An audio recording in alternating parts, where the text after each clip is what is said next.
আসসালামু আলাইকুম, আমি ইঞ্জিনিয়ার আতিক শাহরিয়ার রুবেল। আজকে আসছি ঢাকা কেরানীগঞ্জ হাবিবনগর এলাকায়। এখানে আমাদের একটি 10তলা প্রজেক্টের কাজ চলতেছে। বর্তমানে পাইল ভাঙার কাজ চলতেছে। তো এখানে আমরা আসছিলাম চেক দেওয়ার জন্য। আমাদের সম্মানিত ক্লায়েন্ট মোহাম্মদ হেলাল উদ্দিন এবং মোশাররফ হোসেন ভাই। আপনারা পুরো সাইডটা দেখতে পাচ্ছেন, এইদিকে মাটি কেটে ওইদিকে মালামাল আছে, প্লাস এই সাইডে রড কাটার কাজ চলতেছে।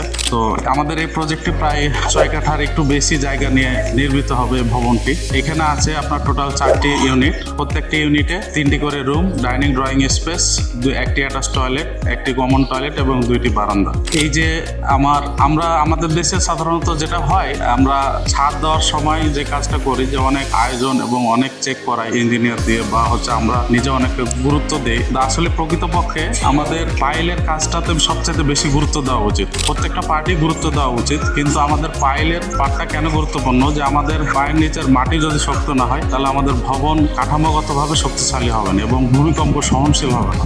এই জন্য এই পার্টটাকে খুবই গুরুত্ব দেওয়া উচিত এবং প্রত্যেকটা পার্টে সমানভাবে চেক দিয়ে হোক। এবং যেমন আমাদের এই সাইডটাতে এই যখন পাইলের কাজ চলছিল, তখন আপনার এখানে ইঞ্জিনিয়ার ছিল, যে কারণে আমরা আজকে চেক দিলাম। এবং যে পাইল ভাঙতেছে আমাদের শ্রমিক ভাইয়েরা, এই জায়গাটা আমরা দেখলাম যে পাইলের যে ঢালাইয়ের কোয়ালিটি, এটা যথাযথভাবে হয়েছে। তা আসলে কি অনেক সাইটে ইঞ্জিনিয়ার থাকে না বা ইঞ্জিনিয়ার রাখে না অনেক ডেভেলপাররা, সেক্ষেত্রে এই কাদাবাটি মিশ্রণ হয়, পাইল ভালো মতো ওয়াশ হয় না। এইসব প্রবলেমের কারণে বিল্ডিংটা আসলে কাঠামোগতভাবে শক্তিশালী হয় না। তো ধন্যবাদ। আপনারা আমাদের কাছে যে ধরনের সার্ভিসগুলো পাবেন, architectural plan, structural design, electrical design, plumbing design, digital survey থেকে শুরু করে এস্টিমেট, সয়েল টেস্ট, সব ধরনের ডিজাইন রিলেটেড সার্ভিসগুলো আমাদের কাছে পাবেন। ধন্যবাদ, ভালো থাকবেন সবাই।